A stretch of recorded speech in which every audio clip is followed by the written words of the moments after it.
खत्म किया था?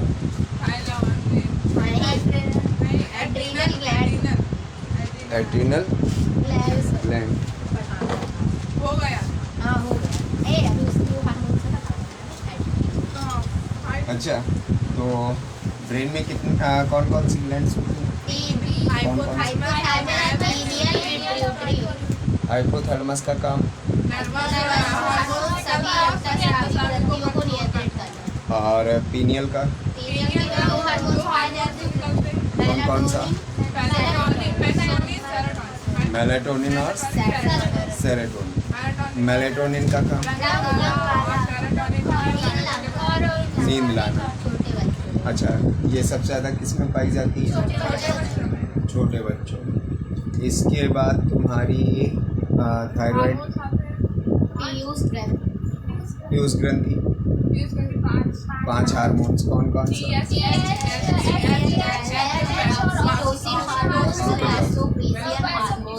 तुम बताओ ज्योति। क्या बता रहे सर? नाम पीयूष ग्रंथि।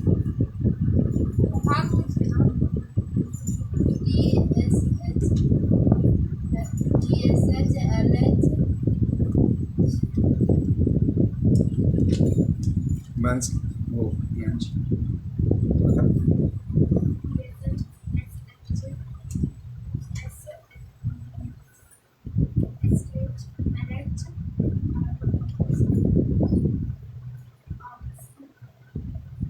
ऑक्सीटोसिन और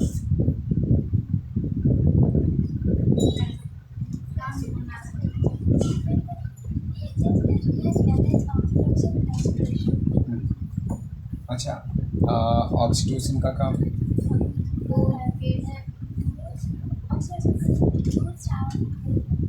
श्रावण में ऑक्सीटोसिन वैसोप्रेसिन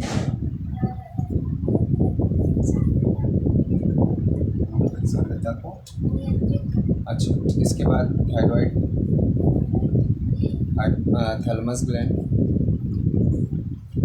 तो गले में थायराइड पाई जाती है। कौन सी ग्रंथि? गले में कौन सी ग्रंथि पाई जाती है? थायराइड। हार्मोन्स कौन सा? Thyroxine hormones. थायरॉक्सिन हार्मोन्स का काम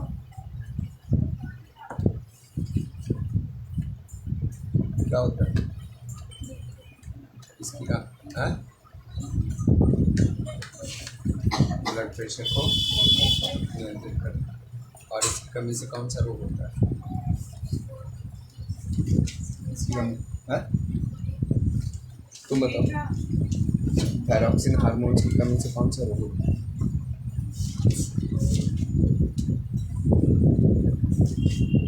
तुम बताओ।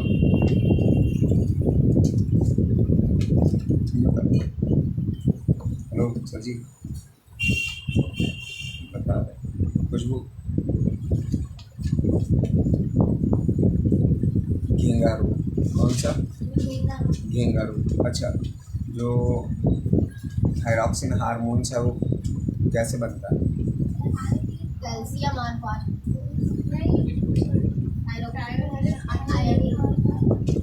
आयोडीन और टायरोसिन।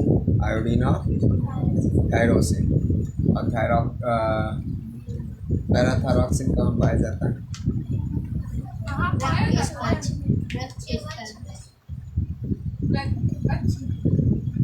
नहीं पाया जाता है, एक छोटी सी ग्रंथि। वैसे कौन सा हार्मोन्स निकलता है? पैराथायरॉक्सिन हार्मोन्स। अच्छा, इसके बाद वक्ष में कौन से हार्मोन्स निकलते हैं?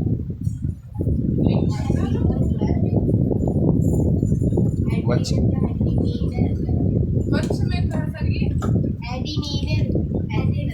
कौन सा?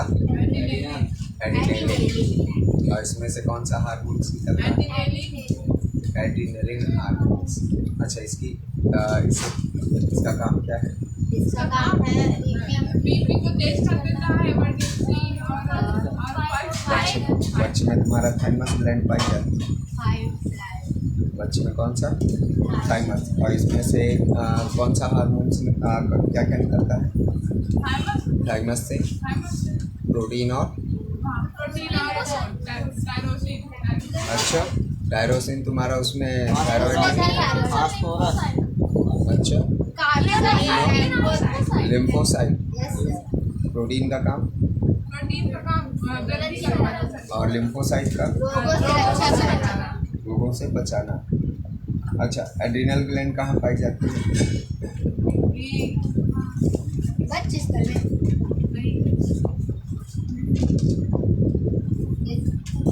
वच्छ हो गया, वच्छ के बाद कहाँ पहुँचे? यहाँ क्या होती है? किडनी। तो एड्रिनल ग्लैंड कहाँ पाई जाती है? किडनी के ऊपर। कहाँ? और एड्रिनल ग्लैंड से कौन सा हार्मोन? Adrenaline hormone. अच्छा इसको और निकनेम क्या? 4S3F। अच्छा इसमें से कौन सा हार्मोन निकलता है? यह किसको बढ़ाता है? बीपी। और इस ग्रंथि को और हम क्या कहते हैं? Emergency glands. क्या कहते हैं? इमरजेंसी ग्लैंड्स के नाम से जाना जाता है। अब आता है तुम्हारा गोनट। गोनट्स ठीक है। अगला है तुम्हारा गोनट्स। हाँ क्या है? क्या है अगला? गोनट।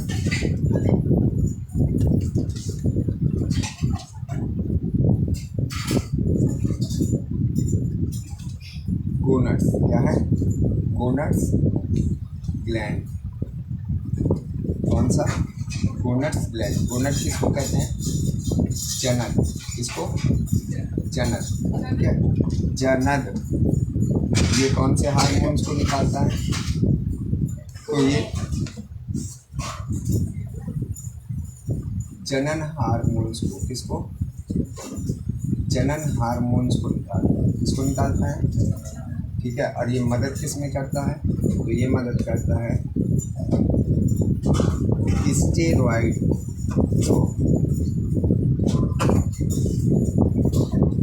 स्टेरॉइड बनाने में। स्टेरॉइड को बनाने में मदद करता है। बनाने में मदद करता है। ठीक है। इसको रिप्रोडक्शन में पढ़ेंगे जब गोनट्स अपन पढ़ेंगे तब। ठीक है। हाँ गोनट्स हमारे होते कितने प्रकार के?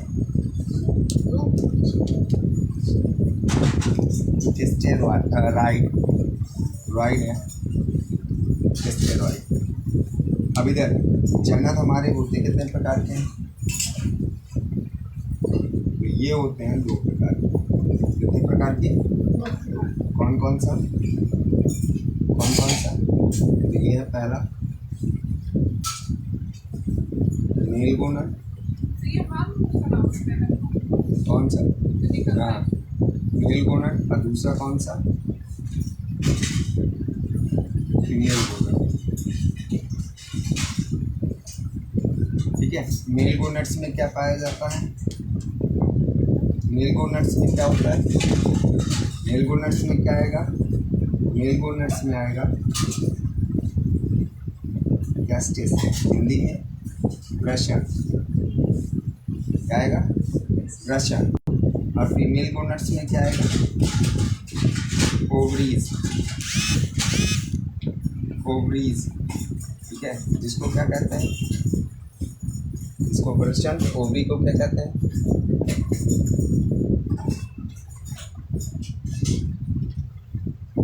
अंडाशय। ठीक है। टेस्टिस से किसका निर्माण होता है? टेस्टिस से किसका निर्माण होता है? मेल में टेस्टिस से किसका निर्माण होता है? तो इससे निर्माण होता है फॉर्मेशन, निर्माण। ठीक है। तो टेस्टिस से किसका निर्माण होता है? स्पर्म का। इसका स्पर्म। हिंदी में शुक्राणु। ठीक है। और ओवरी से किसका निर्माण होता है? फॉर्मेशन, निर्माण। किसका निर्माण होता है? ओवा, हिंदी में अंडाणु।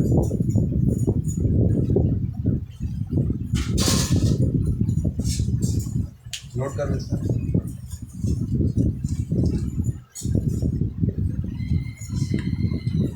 खाया जाता है मेरी ग्लैंड का।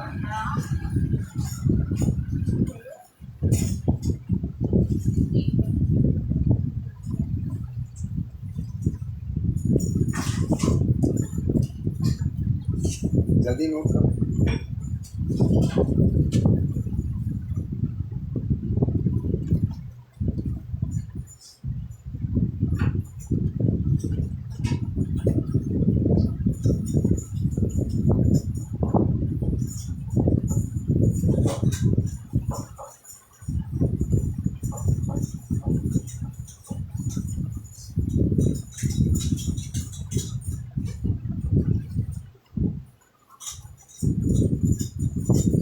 नोट हो गया? है? हो गया? जल्दी नोट करो।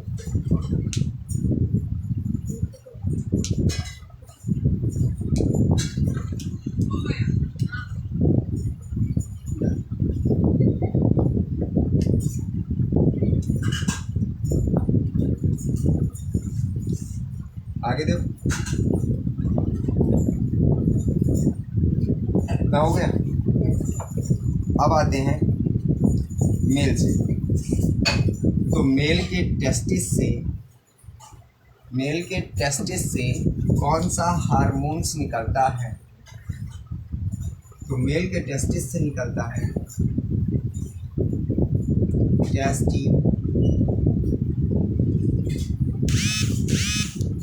Testosterone hormones. कौन सा? Testosterone hormones. ये हार्मोन्स का काम क्या है? इसका काम है क्या?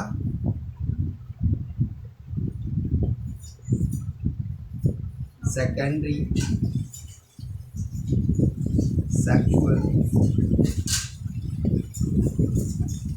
कैरेक्टर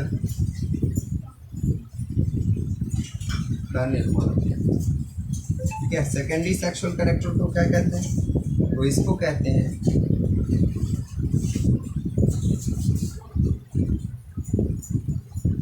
द्वितीयक लैंगिक लक्षण। ठीक है, द्वितीयक लैंगिक लक्षणों का निर्माण करना। अब द्वितीयक लैंगिक लक्षण क्या है? अब बात आती है कि भाई द्वितीयक लैंगिक लक्षण है क्या? ठीक है, द्वितीयक लैंगिक लक्षण किसे कहते हैं? किसे कहते हैं द्वितीयक लैंगिक लक्षण? जैसे अभी आपने चुन्नू मुन्नू देखे हैं, खेल रहे थे, भगा दिया, है ना, डिस्टर्ब कर रहे थे। चुन्नू मुन्नू में दाढ़ी मूछें निकली हैं? निकली हैं? नहीं निकली। अच्छा, उनके एडम एप्पल का निर्माण है? मैडम एप्पल है? नहीं है। तो उनमें ना तो दाढ़ी मूछे हैं और ना ही उनमें एडम एप्पल है। यह है? नहीं है ना। इसके बाद उनका शोल्डर भी क्या चौड़ा है क्या? नहीं ना। क्या उनकी आवाज़ भारी है? नहीं। क्यों? क्योंकि एडम एप्पल नहीं है। तो ये जितने भी कैरेक्टर्स हैं, ये सारे के सारे कैरेक्टर्स कहाँ पाए जाते हैं? सेकेंडरी सेक्सुअल कैरेक्टर में पाए जाते। द्वितीयक लैंगिक लक्षण, इनमें हार्मोन्स निकल रहा है, टेस्टोस्टेरोन हार्मोन्स का निर्माण हो रहा है, लेकिन ना के बराबर। कैसे? ना के बराबर। क्यों? क्योंकि इनकी जो टेस्टिस है अभी कहाँ है? वक्ष गुहा में, ओवेरियन कैविटी में ये स्थित है। ये अभी स्क्रोटम में आई नहीं है। छोटे बच्चों में जो टेस्टिस होती है वो वक्ष गुहा में ही पाई जाती है। टेस्टिस कहाँ होती है?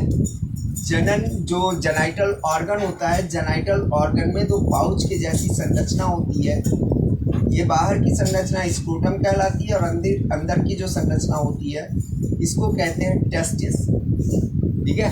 और यहीं से तुम्हारा फॉर्मेशन होता है टेस्टोस्टेरोन हार्मोन्स का, और यही हार्मोन्स टेस्टिस के अंदर, इन्हीं के अंदर तुम्हारा फॉर्मेशन होता है किसका, स्पर्म का। किसका?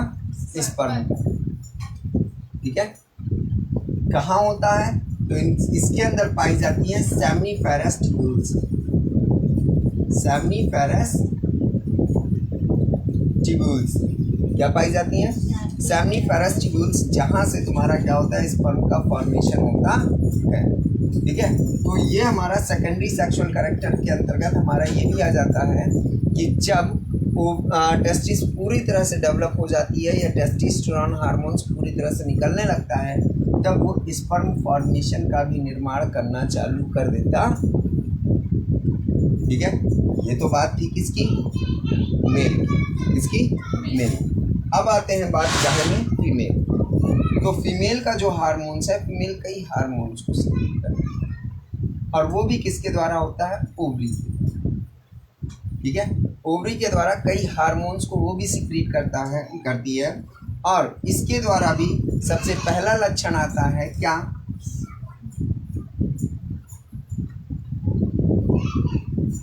सेकेंडरी सेक्सुअल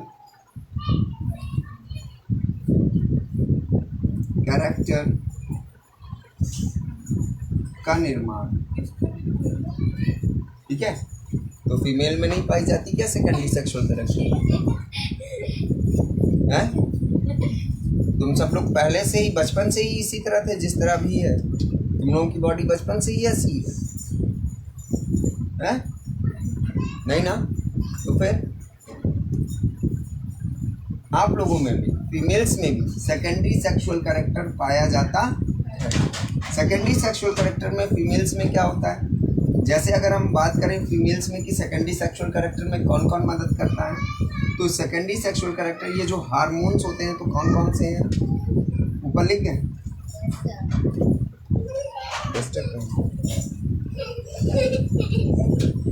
भैया एक भी आवाज नहीं होनी चाहिए।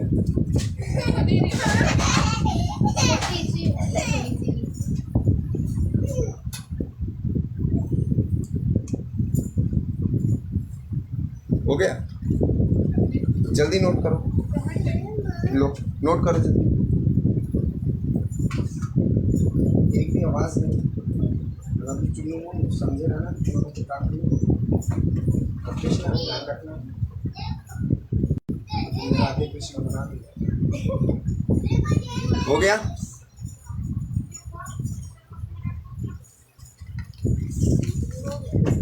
चलो, तो अब क्या अब तुम्हारा इनके द्वारा कौन कौन से हार्मोन्स निकलते हैं, ठीक है। तो अब देखो,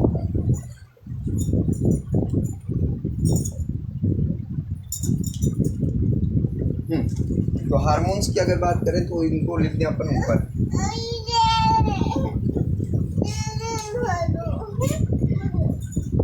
भैया थोड़ा शांत बैठना।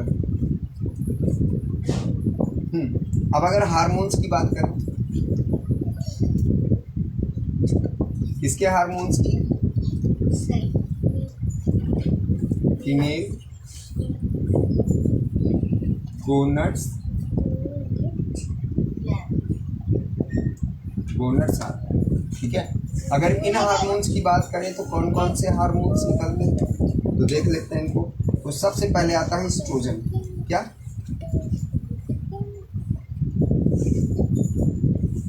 एस्ट्रोजन। कौन सा? एस्ट्रोजन।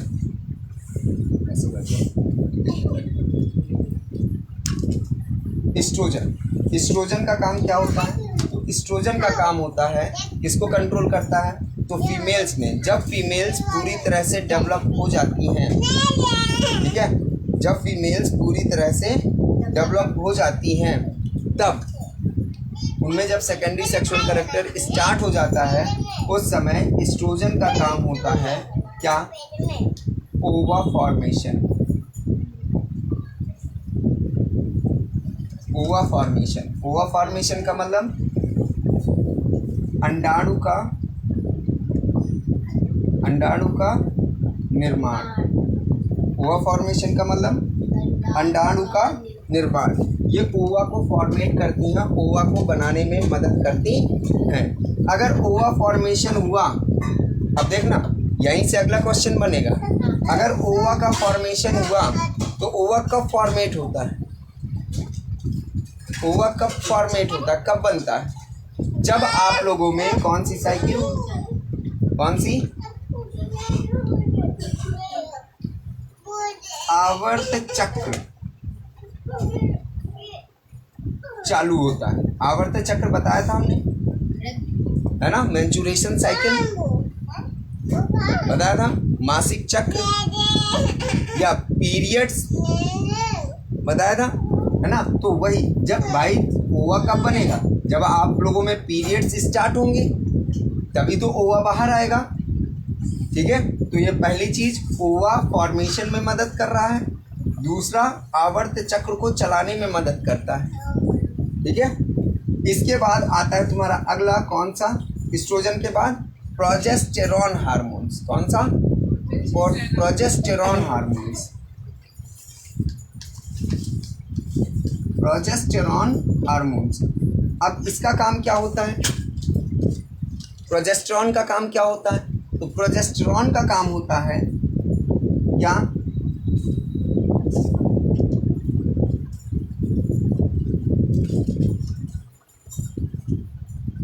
प्रोजेस्टेरॉन का काम क्या होता है?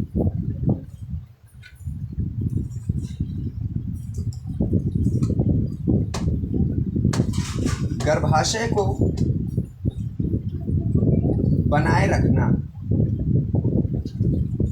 गर्भाशय को बनाए रखने का मतलब कि इस प्रोजेस्टेरॉन का काम होता है कि जब यूट्रस के अंदर, गर्भाशय के अंदर तुम्हारा बच्चा है तो यूट्रस के मुख को बंद किए रखना। ठीक है, अगर प्रोजेस्टेरॉन गड़बड़ हुआ तो क्या होगा? बच्चेदानी का मुख खुलेगा और जो आपका फीटस है वो बाहर आ जाएगा, जिसको आप अबॉर्शन के नाम से जानते हो। ठीक है, तो इसका काम होता है गर्भाशय का नियंत्रण करना। क्या काम होता है? गर्भाशय का नियंत्रण करना। अब आता है अगला रिलैक्सिन। कौन सा? Relaxin hormones. ये तीसरा हार्मोन्स है जिसको हमने क्या नाम दिया? रिलैक्सिन।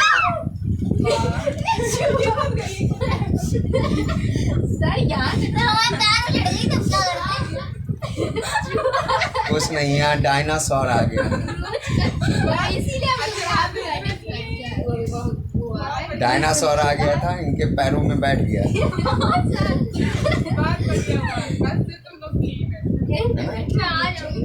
देखो, हाँ, रिलैक्सिन हार्मोन्स, इसका काम क्या होता है? तो देखो, कई बार होता क्या है, इधर जो कुछ डॉक्टर होते हैं वो क्या करते हैं कि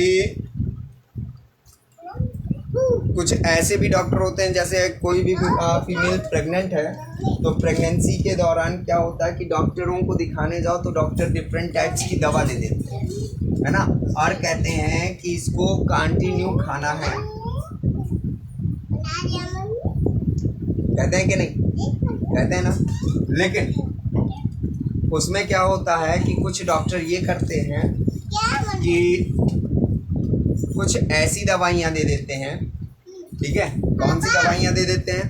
कुछ ऐसी दवाइयाँ दे देते हैं जिसमें से नॉर्मल डिलीवरी ना, और उसमें क्या कहते हैं कि ये जो दवा है ना, इस दवा को तो कंटिन्यू खाना है ना? तो समझे रहना, फिर बच्चा डिस्टर्ब हो जाएगा।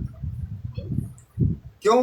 क्योंकि आप कंटिन्यू दवा खाओगे, ठीक है, तो आपका क्या होगा? रिलैक्सिन का श्रावण नहीं होगा, और जब रिलैक्सिन का श्रावण नहीं होगा तो डिलीवरी के समय आपकी नॉर्मल डिलीवरी नहीं। अब पता चला 9 महीने हो गए, बच्चा बाहर नहीं आ रहा है, 9.5 महीना हो गया, बच्चा बाहर नहीं आ रहा है। अब डॉक्टर कहता है कि रुको चेकअप करते हैं। क्यों? पहले से उसने दवा दे रखा है कि बच्चा नॉर्मल आ ही नहीं सकता, क्योंकि हमने तो रिलैक्सिन को श्रावण होने ही नहीं दिया। पैसा चाहिए ना उनको बस। कमाई तभी तो होगी ना, है ना। और जब पता चलता है तो फिर कहते हैं बच्चा ऐसा है, बच्चा वैसा है, बच्चा तिरछा है, बच्चा उल्टा है, बच्चा फंसा हुआ है ना। बच्चा तुम्हें कह रहे हैं बच्चे नारी में गुथ गया है ना। बिना सिजेरियन के द्वारा अब ये बाहर नहीं आ सकता। कहते हैं कि नहीं कहते हैं। अब फिर मारा पेट में चीरा, पकड़ के मुंडी खींच लिया। ऐसा क्यों? क्योंकि वो रिलैक्सिन को स्रावित नहीं होने देते। और रिलैक्सिन का हमारे बॉडी में काम क्या है कि जब डिलीवरी के समय आता है तो डिलीवरी के समय हमारी जो पीयूष ग्रंथि होती है वह हमारी ओवरी को क्या करता है, ओवरी को एक्टिवेट करता है कि अब तुम्हें क्या स्रावित करना है, रिलैक्सिन हार्मोन्स स्रावित करना है, जिसमें फीमेल्स की नॉर्मल प्रेगनेंसी हो जाती है। प्रेगनेंसी कह रहे हैं, डिलीवरी हो जाती है। ठीक है, किसके कारण? रिलैक्सिन के कारण। इसके कारण रिलैक्सिन। तो इसका काम क्या हुआ?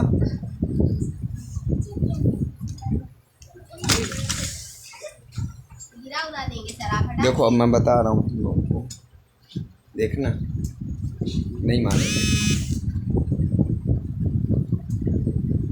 क्या बोले थे हम?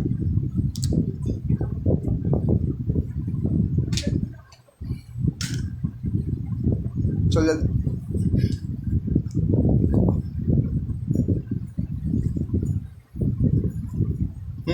तो इसका काम क्या होता है? रिलैक्सिन का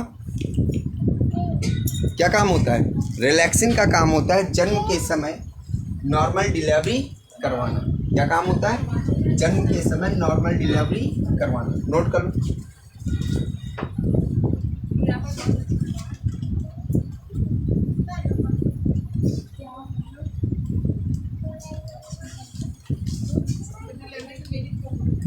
DEVE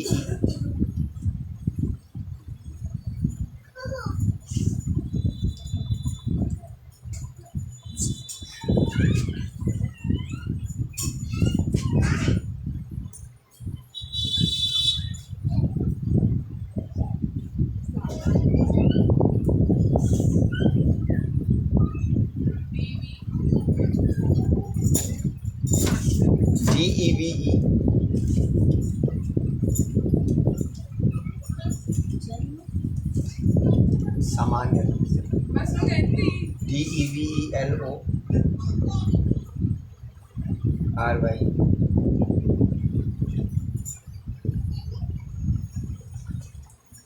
लाबरी है LARY को कोई कर लेना। हो गया? हाँ बस ठीक। तो ये हैं तुम्हारे फीमेल्स के हार्मोन्स। फीमेल्स का पहला हार्मोन्स एस्ट्रोजन, जो ओवा के फॉर्मेशन में अर्थात मेंस्ट्रुएशन साइकिल को चलाने में क्या करता है? मदद करता है। किसको चलाने में? मेंस्ट्रुएशन साइकिल को चलाने में मदद करता है। सेकंड हार्मोन्स है प्रोजेस्टेरॉन हार्मोन्स।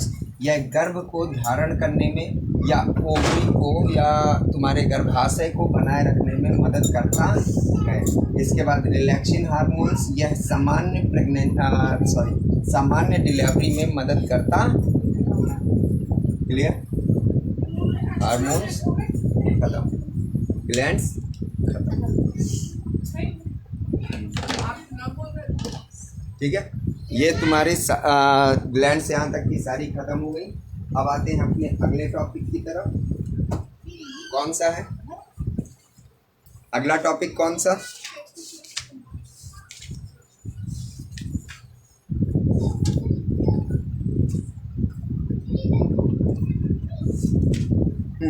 ये लेशन खत्म यहाँ से। ठीक है, हाँ। कंट्रोल और कोऑर्डिनेशन।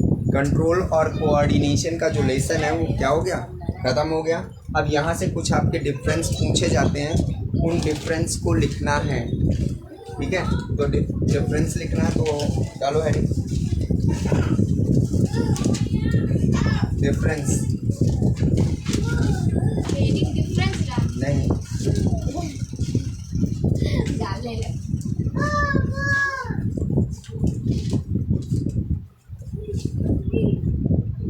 डालो हार्मोन्स और एंजाइम में अंतर।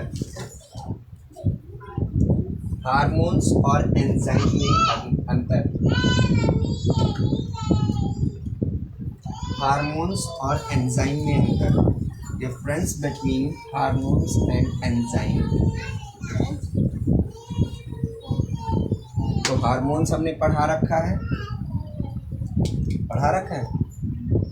है ना। तो अब हमको चाहिए क्या,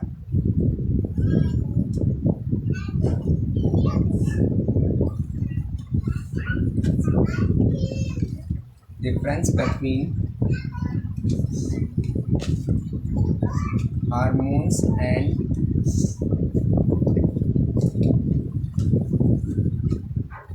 एंजाइम।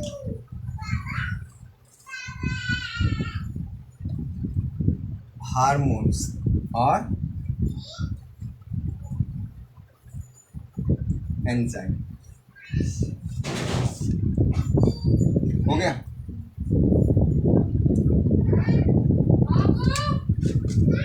तो फर्स्ट नंबर लिखो, हार्मोन्स में देखो,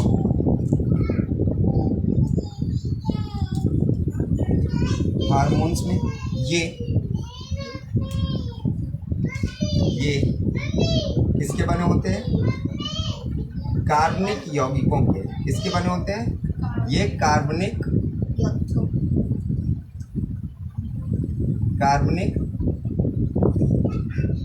यौगिकों के बने होते हैं। किसके बने होते हैं, कार्बनिक यौगिकों के बने होते हैं। जो हार्मोन्स होते हैं वो किसके बने होते हैं, ऑर्गेनिक मटेरियल्स के बने होते हैं। कार्बनिक को क्या कहते हैं, ऑर्गेनिक, ठीक है। और एंजाइम हमारे किसके बने होते हैं, एंजाइम किसके बने होते हैं, एंजाइम। तो ध्यान रखिएगा, जो एंजाइम होता है, एंजाइम बना होता है आपका किसका बना होता है, ये भी कार्बनिक यौगिकों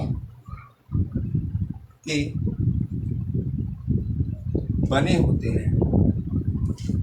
इसके बने होते हैं, कार्बनिक यौगिकों।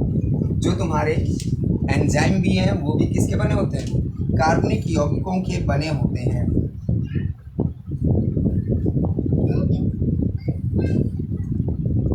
हो गया। अब इसके बाद सेकंड पॉइंट क्या है, ये कैसी ग्रंथियों के द्वारा स्रावित होते हैं, हार्मोन्स किसके द्वारा स्रावित होते हैं, अंतःस्रावी के द्वारा। किसके द्वारा, अंतःस्रावी। और एंजाइम किसके द्वारा, बाह्यस्रावी। किसके द्वारा, बाह्यस्रावी। तो लिखो इसमें, हार्मोन्स ये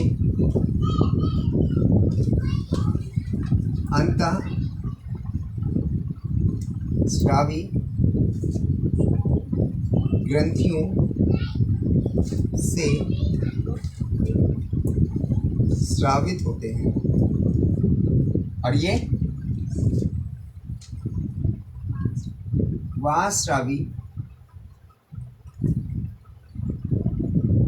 ग्रंथियों से क्या होते हैं, स्रावित होते हैं।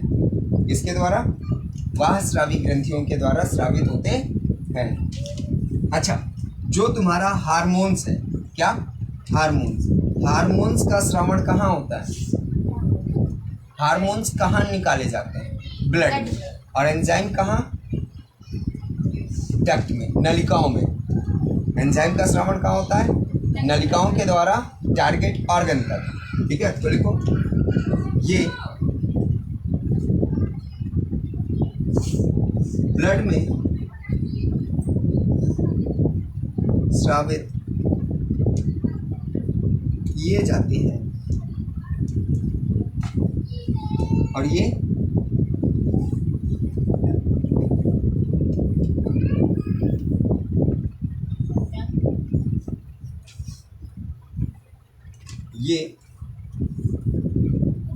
मुख्य अंग तक पहुंचाने के लिए किसकी जरूरत होती है, पहुंचाने के लिए इन्हें नलिकाओं की जरूरत होती है। ठीक है, इन्हें नलिकाओं तक पहुंचाने के लिए किसकी जरूरत होती है? सॉरी, इन्हें अंगों तक, मुख्य अंगों तक पहुंचाने के लिए किसकी जरूरत होती है? डक्ट की, नलिकाओं की जरूरत होती है।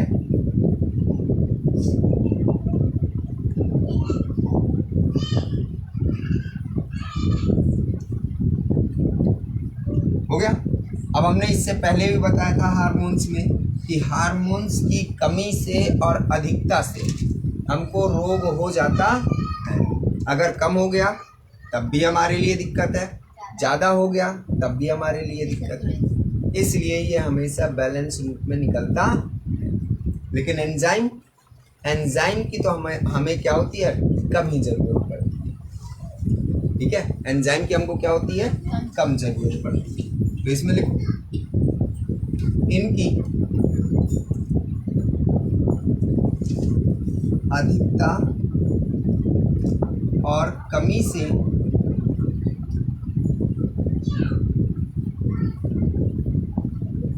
बीमारियां होती हैं।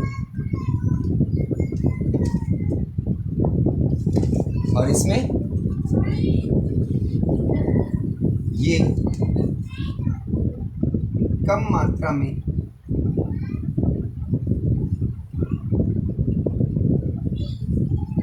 ये नहीं, इनकी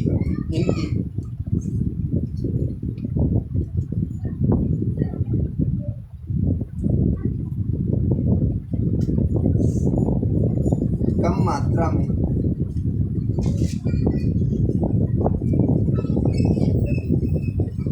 आवश्यकता होती है। कितने पॉइंट्स हो गए? 4।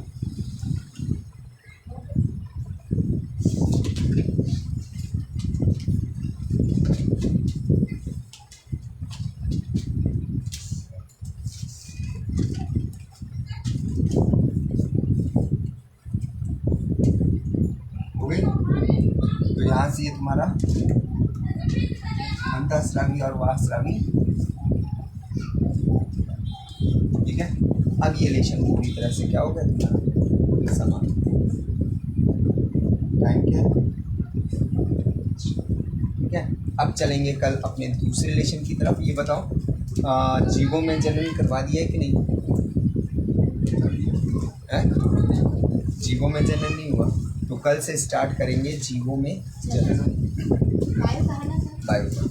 ठीक है, एक 2 रिलेशन बायोलॉजी के और है, उन्हें ख़त्म करें। फिर इसके बाद चलेंगे अपन फिजिक्स की तरफ। फिजिक्स के 2 रिलेशन रह गए हैं, एक रह गया है करंट और एक रह गया है मैग्नेट, विद्युत और चुंबक, है ना। ये 2 रह गए हैं, तो इनको हम कल ख़त्म करें, मतलब बाद में ख़त्म करेंगे। बायोलॉजी के 2-3 रिलेशन हैं, तो इनको ख़त्म करें। बायोलॉजी हमारी ख़त्म। फिजिक्स के 2-3 रिलेशन है, केमिस्ट्री की 1-2 रिलेशन है, कोर्स आपका। ठीक है।